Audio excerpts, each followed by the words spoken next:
o que eu programei para hoje é falar das operações que a gente fez na semana passada, tá? Então, temos intercalado, né? Uma segunda-feira, um papo mais, uma temática mais macro, mais estratégia, mais política, macroeconomia mesmo. E aí as outras segunda-feiras, que é o caso hoje, eu quero falar de coisas mais táticas e operacionais mesmo, as operações na prática. Então, quem vem acompanhando a gente foi vendo ao longo da semana que a gente fez algumas operações. Essa aí são dois exemplos de operações que a gente fez com opções. A primeira, uma opção de compra, né, uma call de Vale, que o Ale cantou a bola via gráfico. Depois quando a gente trocar aqui ó, as cadeiras, ele pode repassar aqui que ele enxergou no gráfico. Mas aí a gente caçou a entrada de Vale via opção. Então, tivemos essa performance 70% na sexta-feira. Hoje ela até quis dar um pouco de alegria, acabou rateando, mas enfim, a gente já zerou bastante o grosso da posição, foi zerar na sexta-feira, com esse ganho aí de 70%. A outra operação eu já tinha vinculado aí nos grupos, né? Já tinha compartilhado alguma coisa, que foi a opção de Copom. Esse Copom para agosto, porque o Roberto Campos, ele, em algum dia da semana passada, não lembro exatamente qual, ele estava num evento da Febraban, onde ele começou a dar indícios de cortar a taxa de juros em agosto. Na esteira de números melhores que a gente viu de inflação aqui no Brasil, né? Então, a inflação ela tem se comportado aí razoavelmente bem, taxa de juros está alta, a gente cansa de falar aqui também da taxa de juros real, que é a diferença entre a nominal e a inflação, que a gente é disparado a taxa de juros real mais alta do mundo, né? O dobro do segundo lugar. Então, de fato, as nossas taxas de juros são altas. E aí começa o coro agora para o Roberto Campos cortar, né? Já começa a ficar até pessoal, a gente xingando o cara, corta a taxa, corta aí. Ele resiliente. Mas aparentemente em junho está praticamente descartado. Em agosto ele deixou em aberto algum possível corte. Então essa opção ela reflete exatamente isso, né? Essa opção de Copom. É uma aposta, de fato, não, uma aposta na magnitude do corte da taxa Selic em dada reunião. Para essa reunião, como eu disse, para agosto.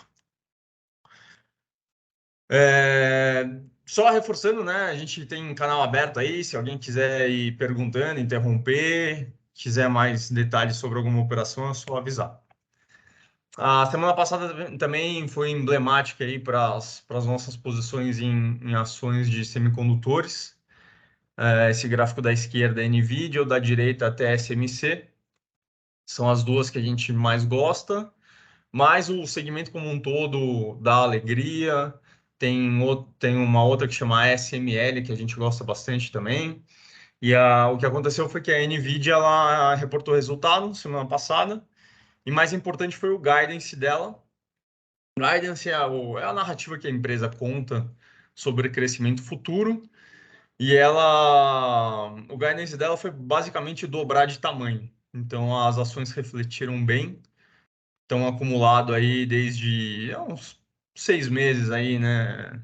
A Nvidia 120% quase, em 6 meses, e até SMC bem menos, mas ainda assim, pô, 20% não é nada ruim.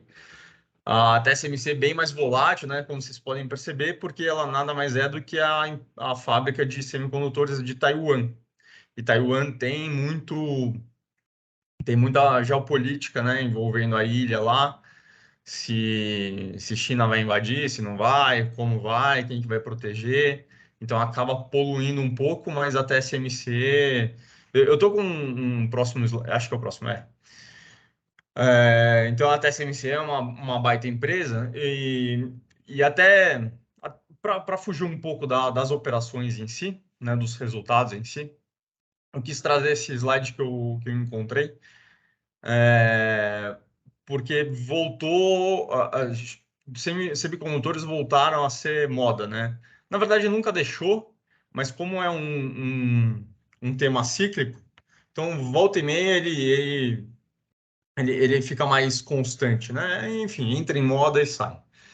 Então, para quem não conhece muito da indústria de semicondutores, como é que ela se comporta, tá? E aqui, em termos bem básicos, obviamente não vou entrar em detalhe, apesar de ser um entusiasta, então, se alguém quiser, a gente pode estender a conversa depois. Mas, basicamente, existem as empresas que fazem as máquinas, como se fossem as impressoras, né, dos chips, dos semicondutores, e as empresas que, de fato, operam essas máquinas, que imprimem, de fato. E as empresas que têm a propriedade intelectual, que é o design. Então, a gente comentou, né, sobre algumas. A NVIDIA é quem detém a propriedade intelectual do chip, do semicondutor. Ela sabe como desenhar para cada necessidade. A TSMC é quem vai imprimir esse chip, né, quem vai produzir. E a ASML é quem produz a máquina, né, como se fosse a impressora que vai imprimir o chip. E aí, eu acho que essa informação eu não trouxe, mas em ordem de curiosidade, não sei nem como chamar, o mainframe lá do ChatGPT usa 10 mil chips da NVIDIA, e é o chip mais, obviamente, né, é o mais top lá. Cada chip custa US$ 10.000. Então, ela usa 10 mil chips e cada um custa US$ 10.000. Isso só o ChatGPT, só o OpenAI. Imagino que não vai ser daqui para frente.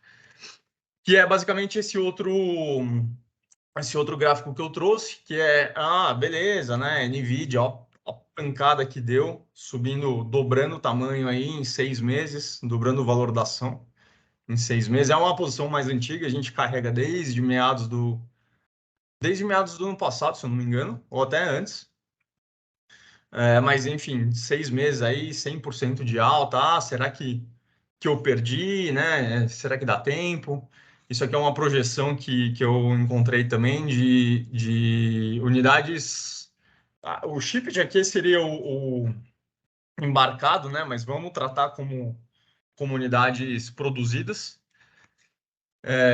Então, existem essas projeções aqui para próximos 2 e 5 anos. Então, chip sempre vai ter lugar, a gente usa cada vez mais, não tem jeito, né? Tem as estatísticas lá de que a quantidade, a tecnologia embarcada do foguete que foi para a Lua é menor do que o que eu tenho na geladeira aqui. O nosso celular é 100 mil vezes mais poderoso do que esse foguete. Então, chips, eles ficam cada vez menores e cada vez mais necessários. Então, existe aí a projeção, né, a linha de tendência de longo prazo, que me faz ficar otimista, né, em relação a esse segmento e seguimos posicionados. Aí, aqui eu vou trocar de assunto, né? Então, de novo, só reforçando, se alguém tiver alguma questão aí, vai me interromper.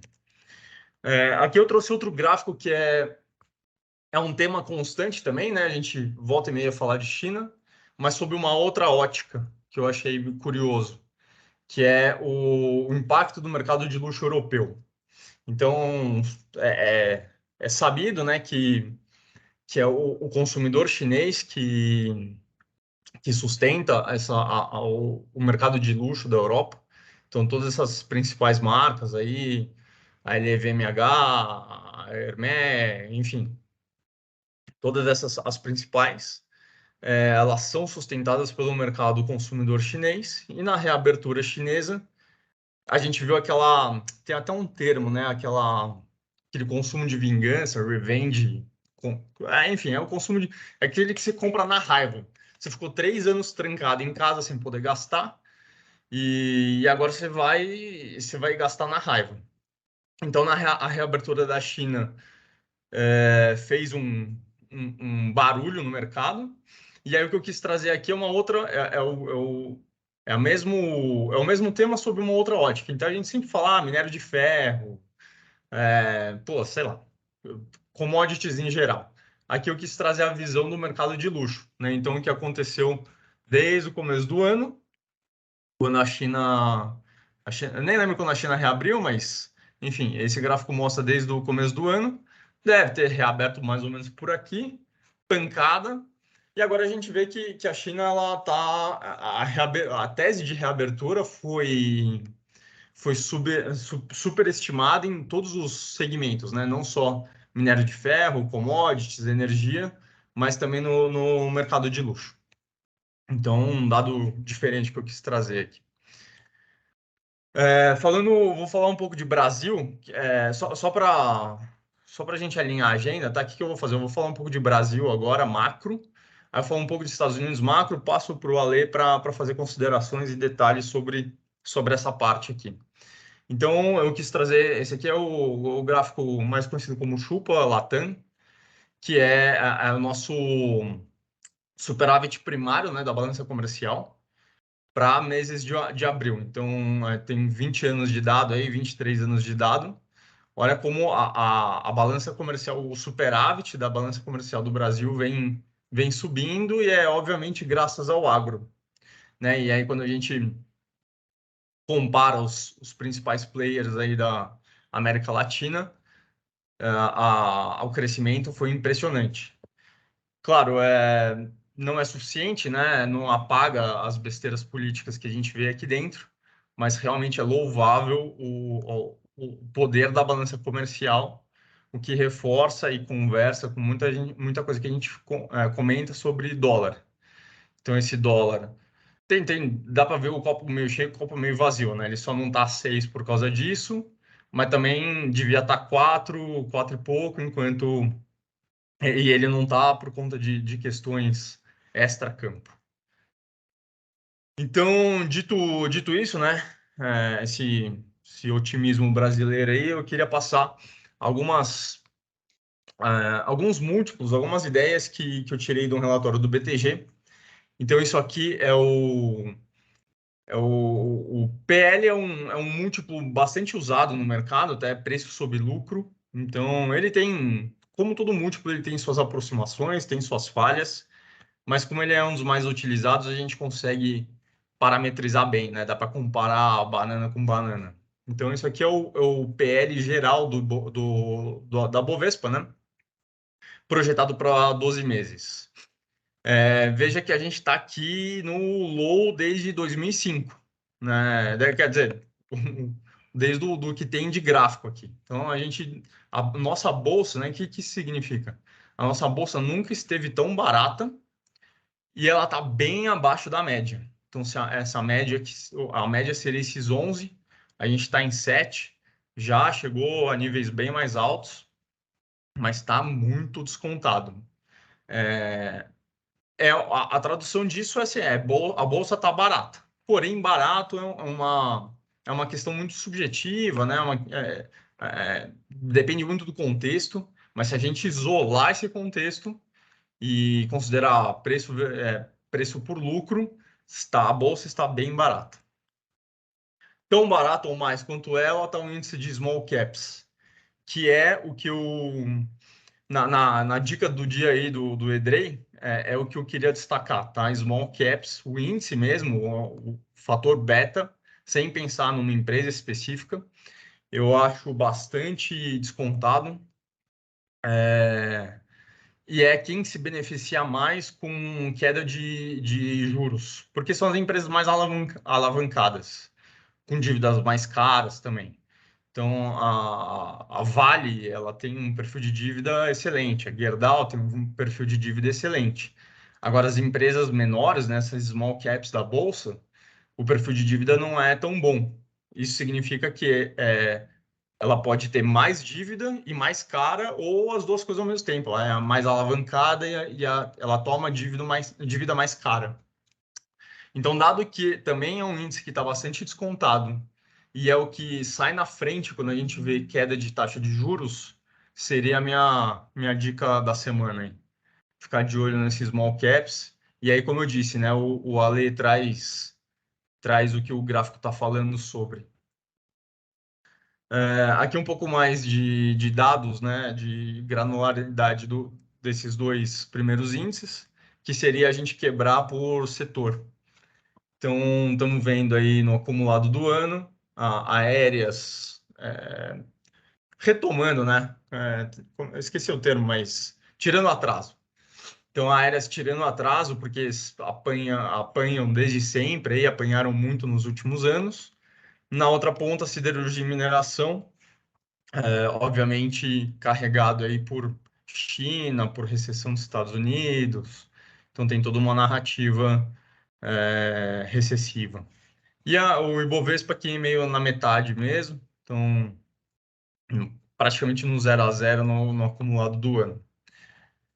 Tem um delay esse gráfico, né? Eu fiz essa apresentação na sexta, mas recebi o relatório no começo da semana, então não vamos nos apegar tanto ao micro número aqui, mas eu queria trazer mais o geral, né? Então, como os setores estão se comportando ao longo do ano. E aqui, se eu falei de preço sobre lucro de Bovespa, aqui eu trouxe quebrado por setor. Então, e só para... Acho que ficou claro, né? Mas só para certificar, quanto menor o número, menor o múltiplo, mais barato é. Então, a gente... de novo, é uma aproximação, né? Tem que colocar mais em contexto isso, mas sob a ótica preço sobre lucro, o setor de educação seria o mais caro que a gente tem hoje, petróleo e gás o mais barato. Eu vou compartilhar essa apresentação depois com vocês, então dúvidas e detalhes a gente pode falar depois também. Acho que há umas 2, 3 semanas atrás, no nosso encontro também, eu comentei sobre papéis IPCA mais, né? IPCA mais 5, 6, mais taxa real. E aí o benchmarking dele é a nossa NTN-B 2035, que é um título do governo IPCA mais alguma coisa. E esse mais alguma coisa é essa linha gráfica aqui, que vem mostrando desde o começo do ano também como essa taxa real tem se comportado. E aí eu faço bastante destaque que essas taxas estão em queda né, é por isso que eu comentei que há umas 2, 3 semanas atrás eu reforcei a alocação desse ativo, que é... que eu falei besteira, desculpa, não é desde o começo do ano, não.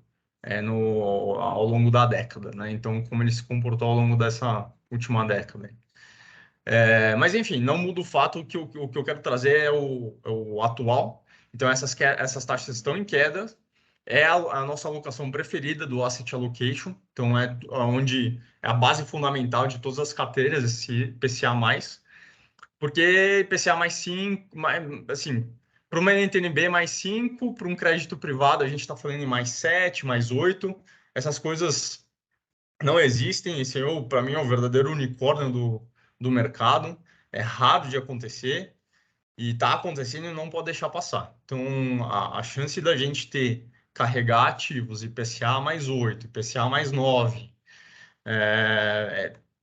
a gente, enfim, né, não pode deixar passar essa oportunidade. Então, com os nossos clientes, a gente tem aproveitado bastante e isso é inversamente proporcional à própria performance de bolsa e dos small caps. Então, quanto menor essa taxa, mais as empresas se desalavancam, né? É saudável para as empresas, e aí aquele indicador preço-lucro vai crescendo e o próprio índice vai subindo também. Então, é sempre inversamente proporcional. Menos taxa, melhor para a bolsa. Então, até aqui foi Brasil. Vou passar rapidamente aí para os Estados Unidos e passo para o Alê. Se a nossa bolsa está abaixo dos níveis históricos de PL, o S&P não. O S&P está praticamente em cima aí, mas levemente acima, né? 8% da média histórica. Então, a bolsa cara, um pouco cara, né? Neutro para caro. Isso é S&P.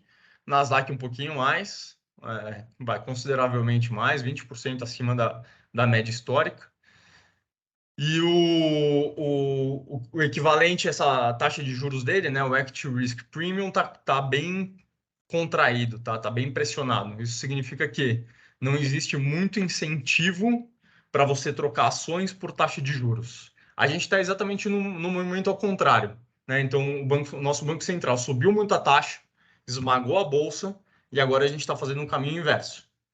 Os Estados Unidos não, ele ainda está pensando se vai precisar subir mais taxa, está mantendo as taxas para padrões americanos alto, e isso tem tirado o risco, o prêmio pelo risco da bolsa, que se mantém alta ainda, né? A gente está vendo aí S&P e Nasdaq em níveis bem altos, só que alguém está mentindo. Não dá para você ter a taxa tão alta e bolsa a níveis que a gente está vendo.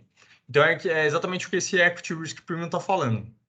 Quanto menor, pior é o custo-benefício de você carregar renda variável.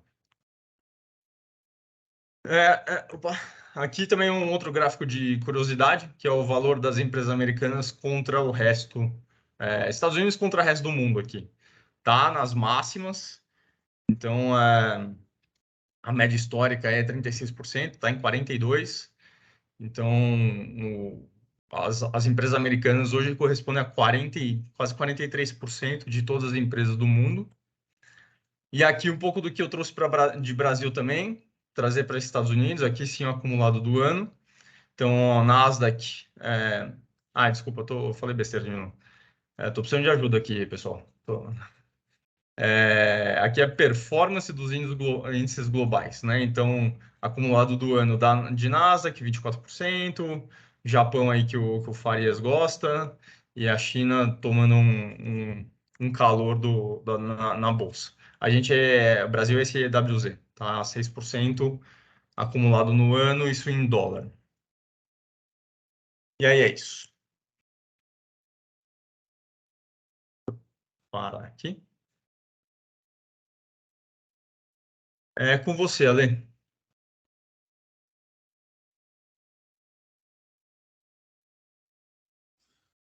Bom, vou salvar aqui, tirar minha cara feia. Vocês estão vendo aí minha tela, né? Bom,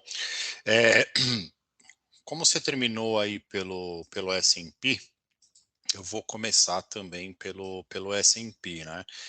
E um detalhe, né, no que diz respeito ao peso não só do S&P e também do Nasdaq, obviamente, né, por conta de ser a bolsa de tecnologia, é o peso das FANGs, né?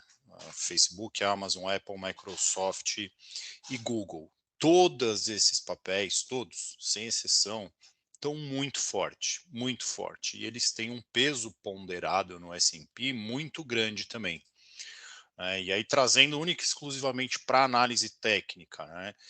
Onde um índice ele tem que confirmar o outro, né? Ou seja, se a gente tem o S&P e o Nasdaq subindo, qual seria o que confirma? O industrial, porque no industrial a gente não vai ter nenhum peso dessas 5 empresas que fazem preço no mercado. Né? Pô, só a Apple tem o PIB do Brasil negociado, então, de valor de mercado. Então é um absurdo. Né? A Nasdaq, pô, um foguete, né? Não tem nem o que falar. Hoje não teve negociação, mas tem tudo para ir rapidamente buscar o próximo topo aqui nos 15.226 e que sair buscar lá o topo histórico, né? E aí quando a gente olha aqui o industrial, né, o industrial apesar dele estar subindo, graficamente ele está bem mais feio. Né? Ele tem aqui os seus topos e fundos querendo se formar aqui de forma ascendente, mas está muito embolado, muito longe de romper a região de topo prévio, né? E pode casar muito bem com o que o César falou, né? Do PL do S&P está acima ali da média, né? Não tanto, mas está acima ali da média. Então, se o Dow Jones, por exemplo, tivesse subindo junto, confirmaria. Então, a gente tem uma divergência aí entre os indicadores. E aí eu vou passar rapidamente aqui para vocês olharem como está Facebook, né, Meta, os outros ativos. Todos eles estão bem esticados na sua movimentação, né, e tem tudo aí para que, se esses ativos corrigirem um pouquinho, causar um estrago muito grande ali dentro do S&P. Eu vou até colocar num gráfico semanal aqui, que a gente consegue ter uma visualização melhor de como eles estão esticados, né? Então, Facebook, Amazon, não tão esticado assim, mas vem subindo semana após semana. A Apple, cadê a Apple? Opa.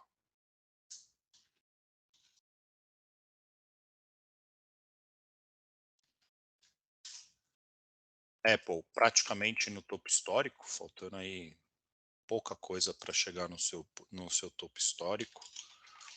Microsoft também bem esticada, quase aí tocando o seu topo histórico. E o Google também subindo aí forte, né, rompendo aqui um ponto importante do gráfico, que é 61,8 da queda medida aqui. Então tem tudo aí para continuar subindo. Entretanto, né, como eu falei, qualquer correção aqui dessas empresas todas, e se forem todas somadas, né, a gente pode, sem dúvida alguma, ver aí uma depreciação muito forte do S&P, que está pujante, está bonito a movimentação do gráfico, olhando aí única e exclusivamente só o índice, ele tem tudo aí para romper e para buscar, na verdade, o topo prévio, mais próximo aqui, na casa dos 4.350, 4.330 pontos aqui do S&P. Então está bem interessante de acompanhar, tá? Voltando aqui para o nosso cenário interno, né, foi feita aí uma correlação de estudos entre o Small Caps e o Ibov. Obviamente, né, o Small Caps ele sofre bem mais e ele recupera, né, ele tem aí também as suas puxadas bem mais fortes se comparado com o Ibov, por todos os motivos que o César muito bem destacou, né, uma queda de juros precificada ajuda as empresas que têm uma dívida não tão saudável, né? Então a gente vê que no semanal a bela puxada que o Small Caps deu, diferente do Ibov, né, que ele ainda está travando, está encontrando resistências em topos anteriores. Então, para carrego, pensando num espectro temporal bem afastado, né, você se posicionar em Small Caps é bem interessante. Ah, não sei qual Small Caps é melhor, né? Uma alternativa seria pegar o índice mesmo, né? Você fazer um aporte ali no índice, ou então a gente desenhar aí uma estratégia, né? Das melhores alocações dentro das small caps, tá? Aproveitando que já estamos aqui com o Ibov no gráfico, né? Fazer um destaque aqui que ele vinha num canal de baixa, né? Vinha num canal de baixa, ele conseguiu romper aqui o canal de baixa em confluência com uma média de 200 que está lateral, né? E ele atingiu um alvo desta projeção de pivô, tá? Então ele atingiu 100% desta amplitude aqui de fundo, ele pegou aqui nos 111.700, né? Que tende a ser agora, sem dúvida alguma, uma importante zona de resistência, né? Passando aqui deve destravar e buscar ali 15, 16 mil pontos, que é o ponto mais legal que a gente está observando, muitos analistas estão olhando, que é a região do topo prévio, tá? Essa regiãozinha aqui. Então o Ibov tende a ficar um pouco mais lateralizado por enquanto, tá? Mas fica o destaque aí, sem dúvida alguma, para ter atingido já um alvo e ele vai ficar passeando aqui dentro desse range, tá? Então 108, 112 pode ficar bagunçado aqui o nosso Ibov, tá? Com relação ao trade que a gente fez de Vale, né? Pô, por que que eu pedi pro Urba fazer uma análise ali de uma opção seca, né, de compra de Vale? Bom, sem dúvida alguma por conta do minério, né, que deu uma bela de uma porrada aí, subiu 5% no overnight. Eu falei, pô, na abertura vai ter aí a possibilidade de a gente pegar um trade rápido, né, um trade sem calor de Vale. E também por conta de região gráfica, tá? Vale tá numa linha de retorno, melhor observado aqui no mensal, acho que eu já trouxe esse gráfico aqui para vocês, né?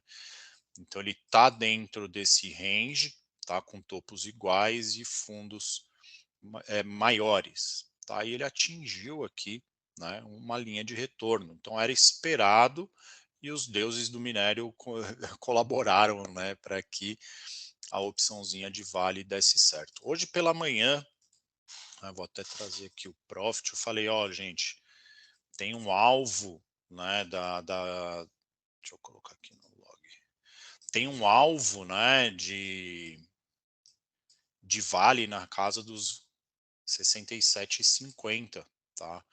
E o ativo fez a máxima aí no 67,69, até comentei relacionado à opção, falei, olha, quem não realizou, pelo menos aí protege no 0 a 0 para não correr nenhum risco e uma operação que está vencedora não se tornar negativa, né? E Vale caiu aí durante o dia inteiro, não deu chance, né, para os comprados, tiveram só aí 0,48 de respiro para depois cair, tá? Então Vale ainda é um ativo interessante para você comprar uma call a seco, né? Mas aí a gente depende do minério de ferro, o minério de ferro que está numa região também de fundo, fazendo aí, como eu comentei, topos e fundos descendentes, né? Olhando um gráfico mais afastado, está fazendo seus topos e fundos descendentes e está aqui numa zona que tende a lateralizar. Comentei também dessa possibilidade e a priori é o que está acontecendo. Então a gente pode ver Vale de lado, minério de lado, tudo de lado, até que isso seja destravado por um tempo aí, tá? Nvidia, né, o que o Urba comentou, trouxe o gráfico aqui também, rompeu o topo histórico. Deixa eu pegar o ativo principal.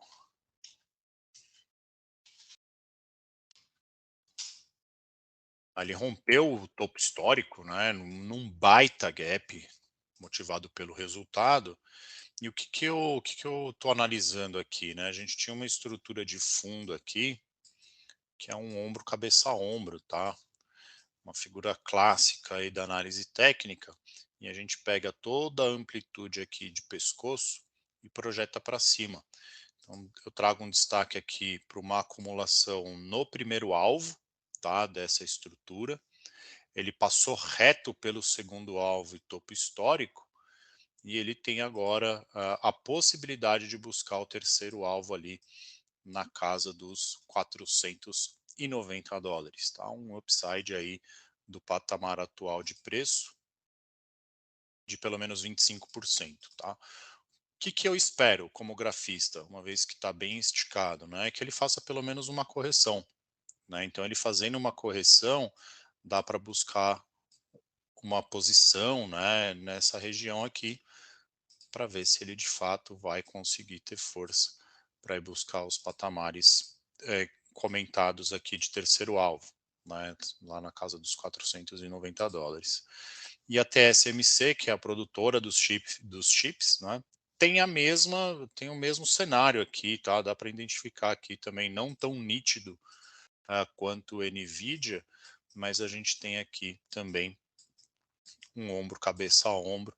A sua linha de pescoço ela foi rompida, porém me incomoda o fato dela ter descido bastante. Porém, também está em tendência de alta e tende a buscar os patamares ali do topo prévio, tá? Então uma posição bem interessante para tomar, está rompendo o topo anterior, né? O topo mais próximo aqui do gráfico, e tem um belo de um caminho ali para buscar o topo prévio.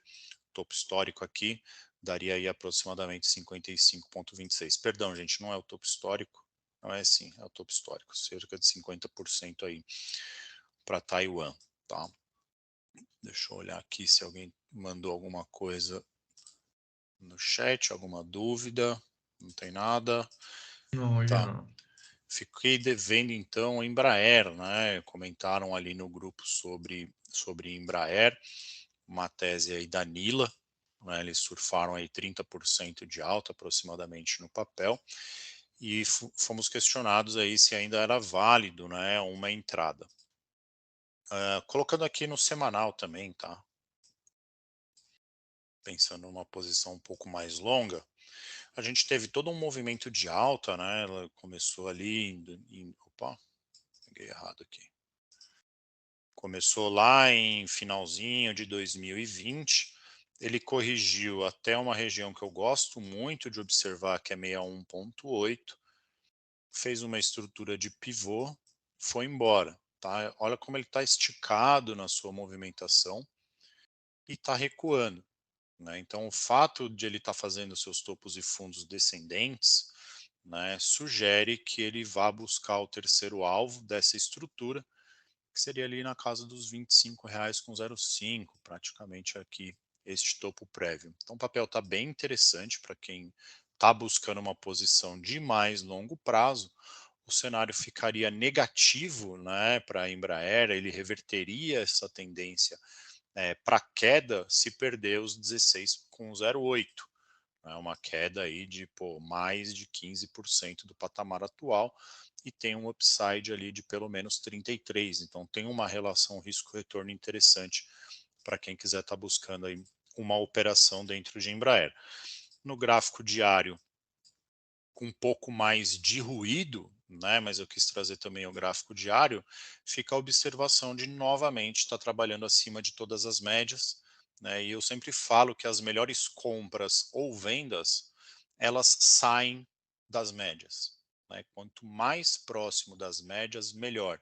Então a gente tem aqui um afunilamento da média móvel de 200, que é a tendência principal de alta, a de 20 querendo virar novamente para cima, e a mais curta de 9 também já apontando para cima, então bem interessante aí para quem estiver buscando uma compra em Embraer. Deixa eu ver se ficou faltando algum outro ativo aqui. Falamos do Ibov, Small, Vale, Nvidia, TSMC. Ah, a SML. A SML é outra do setor ali de chips, né? Que também está bem interessante, fazendo seus topos e fundos descendentes. Acabou de romper aqui o seu topo prévio com um pullback de pré-rompimento e está indo embora. Né? Tá bem legal aí também a SML, que faz a fabricação, né, Orba, dos chips. Então, bem interessante aí. Ela faz a, A impressão, né? ela faz a máquina que imprime o chip. Então, ela é fornecedora da TSMC. Ela é a Ah, única no mundo, tá? Ela é um monopólio, mas 100% do market share. ô louco. É uma empresa holandesa. Olha o tanto que já subiu esse mês, ó, já subiu 15% nesse mês e tem tudo para ir buscar o topo histórico e continuar subindo. Tá bem Hum. interessante aí a visão, tá? No, olha, aproveitando Perdão, no pode chat, falar. eu coloquei os preços-alvo de Nvidia que foram atualizados aí por algumas casas internacionais. A maioria tudo no US$ 500. Então Então, tem. bate com o meu alvo ali, que é 490, né? Pô, se for para Uhum, 500 é um gapzinho de US$ 10 só, para um papel que vale 490 não é nada. Mas sim, sim. legal, é um alvo bem interessante, tende a ir buscar, tá? O papel tá, uma baita divergência de alta aqui no seu OBV. Se a gente olhar este topo aqui, o saldo acumulado com o momento atual, né? A gente vê que apesar do preço ter andado, a inclinação de acumulação ela é bem mais aguda. Né? Então a gente tem também aqui um MACD extremamente apontado para cima. Então o papel está com um momentum aí para de fato continuar subindo. Bom. E aí no chat o Felipe pediu dos alternativos que ele gosta, né? Só ele conhece essas empresas. É Manda aí. MNSO. MNSO. Isso aí. Miniso Group. Não faço ideia do que faça essa empresa. É uma empresa é uma holding, comércio de varejo. É um varejo aí, lojas especializadas. Bom, não colhei aqui o papel, vou até dar uma afastada melhor aqui, pegar um mensal, um papel que pelo menos no TradingView é relativamente novo, outubro de 2020 aqui é o primeiro dado que eu tenho. Está em tendência de alta aqui no curto prazo, no mensal, né? Semanal tem um pouco mais aqui de vol e ele está aqui com uma estrutura de baixa já armada, tá? Tem uma estruturazinha de baixa já armada, um OBV que já fez um Advanced Breakdown, que é isso, né? A gente tem uma estrutura de baixa indicada no indicador, armado no indicador, ele já perdeu aqui a estrutura como se fosse um pivô bem mais do que o preço, né? Então a gente pode ter aqui de fato uma aceleração nesse movimento de queda, tá?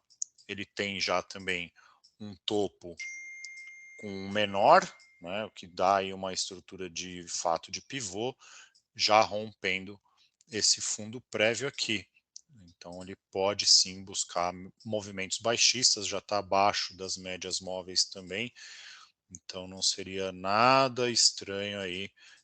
Já buscou o primeiro alvo, tá? Cravou já, na verdade, aqui o primeiro alvo, 14,55, continuando no seu movimento de baixa, 13,58, 12,75, tá?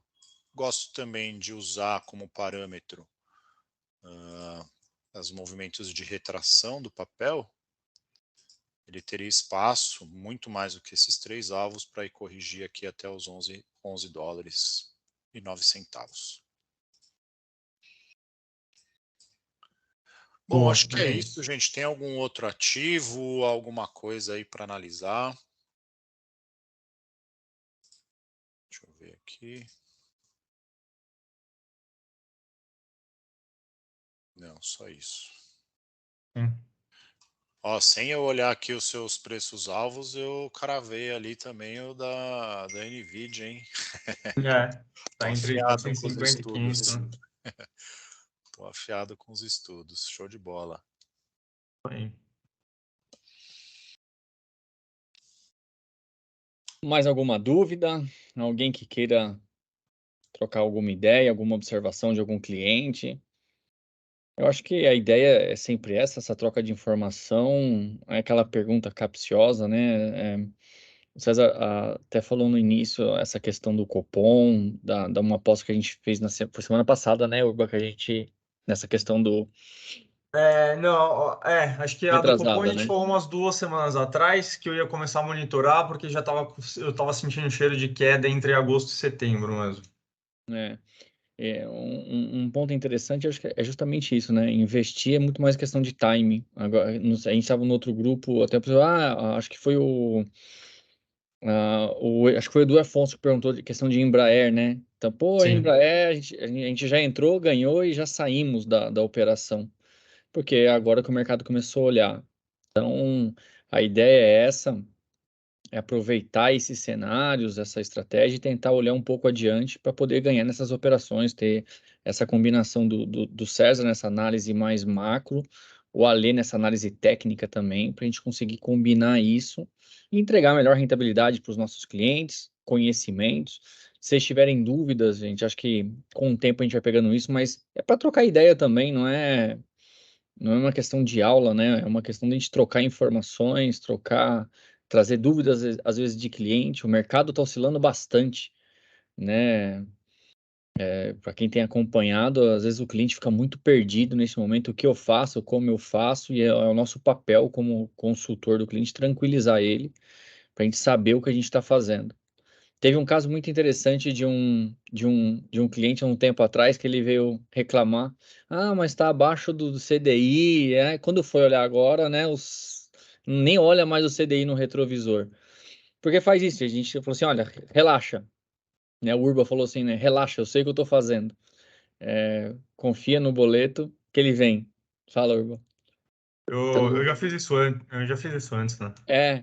É, então, isso ter essa postura também interessante de mostrar para o cliente, tipo assim, a gente sabe o que a gente está fazendo, né? A gente, Ó, vou até compartilhar, isso aqui é a performance de alguém aqui que está presente, viu? Não vou dedurar quem é, olha, mas os 2 últimos meses aí, isso é a carteira, CDI, né, e o comparativo.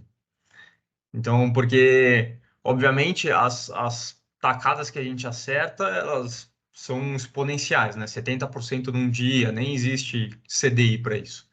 Mas isso é uma operação com capital reduzido dentro da carteira. Essa aqui é a performance da carteira como um todo, tá? E abril a gente foi bem, mas maio estamos arrebentando. Provavelmente o nosso melhor mês aí até agora. A Raquel fez uma pergunta. Deixa eu voltar para cá, peraí. Meu computador tá no modo Lentium aqui. Como vocês analisam o mercado de crédito privado? Essa mandou ver, hein?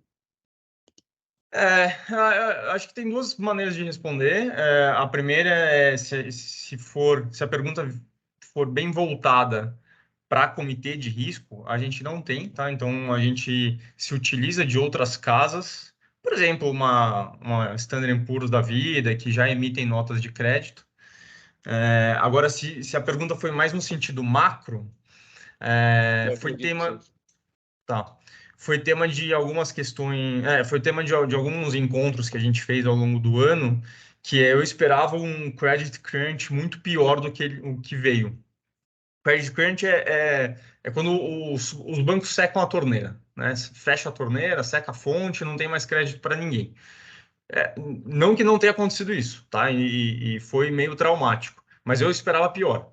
Então, quando a gente viu os eventos de Americana, Light, Gol, Azul, tudo com dificuldade de rolar dívida, eu estava esperando pior e confesso que fiquei meio que assim, sem ver muita saída, porque bolsa estava sendo moída, estava parecendo um moedor de carne, bolsa. Crédito privado também a gente ia ter que abrir mão. O que ia sobrar? Ia ficar fundo nem se fala, tomando saque de tudo que é lado.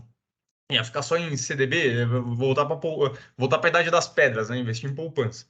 Então, foi um tema de preocupação, mas o mercado se adaptou bem, aparentemente muito pontual e até da gestão, né? Então a gente vê Americanas e Light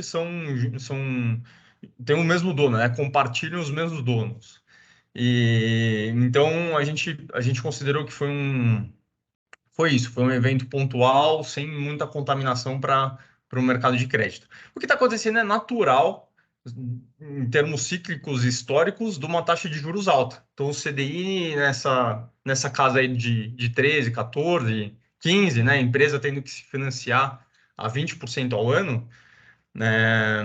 Obviamente põe em dificuldade, que vai muito de encontro com o que comentamos aí durante a apresentação, que é essa fechada de taxa de juros, né, quando as taxas de juros dos ativos caem, ajuda muito empresas que dependem de resultado financeiro. Então, a gente vê, por exemplo, educacional, pega aí o Ale, já cansou de mostrar esses gráficos também, gráfico de Cogna, Anima e Dux, pô, estão arrebentando, subindo 30% em poucos dias. E esse é o efeito de taxa de juros, né? Então, ajuda muito a desalavancagem das empresas que são necessariamente alavancadas. Enfim, não sei se respondi, exatamente o que vocês precisavam aí. Qualquer coisa, eu entro mais no detalhe. O Felipe, aproveitando que eu vi que também o Felipe tinha mandado, temos mais um país na zona do euro entrando em recessão, mais um se diz fora a Alemanha, né? Que anunciou aí.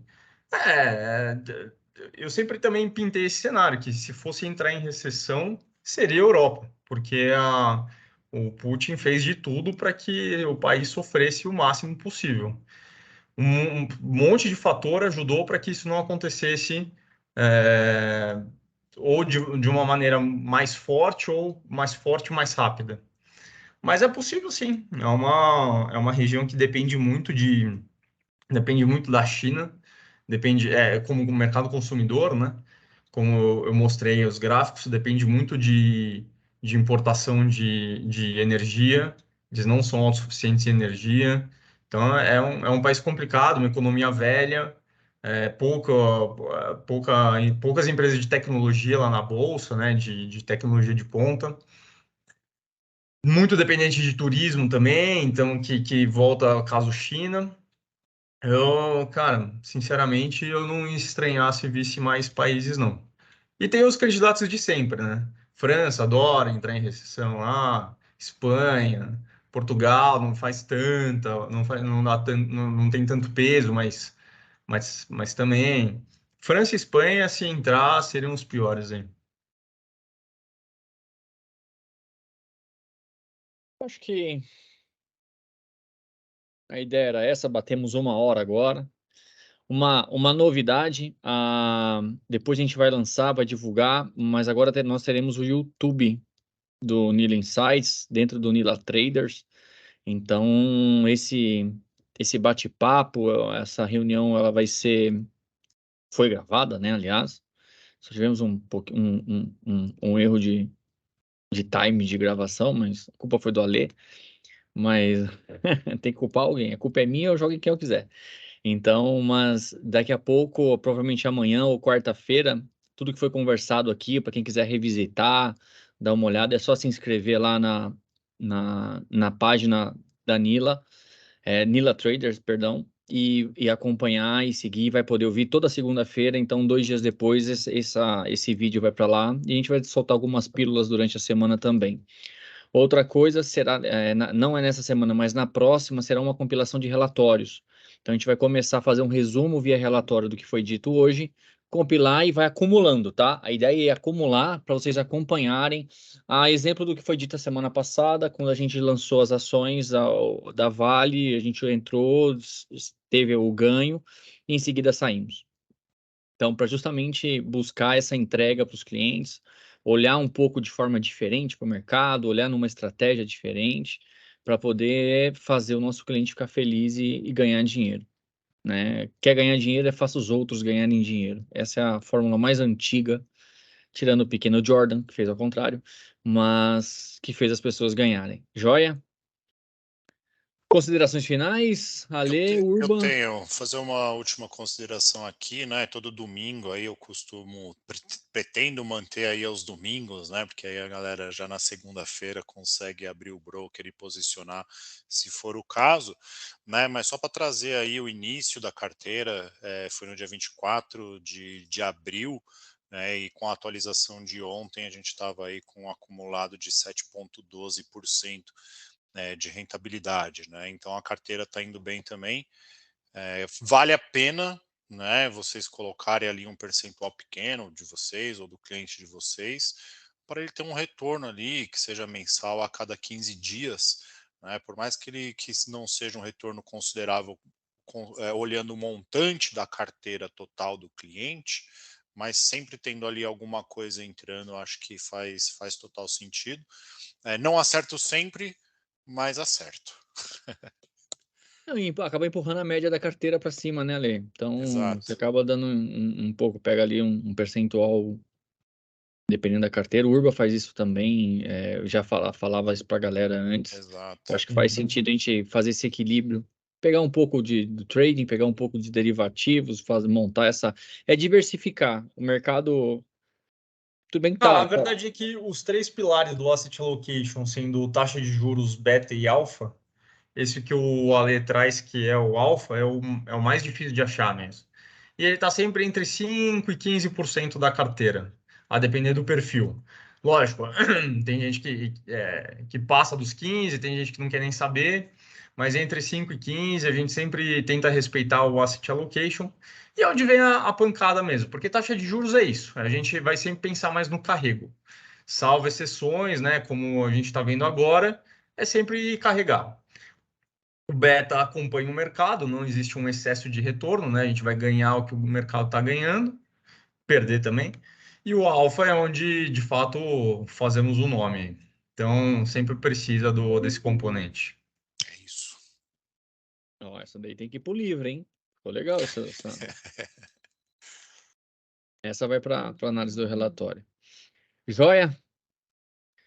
Queria É isso. agradecer a presença de todos, avisar que próxima semana estaremos no mesmo horário, no mesmo canal.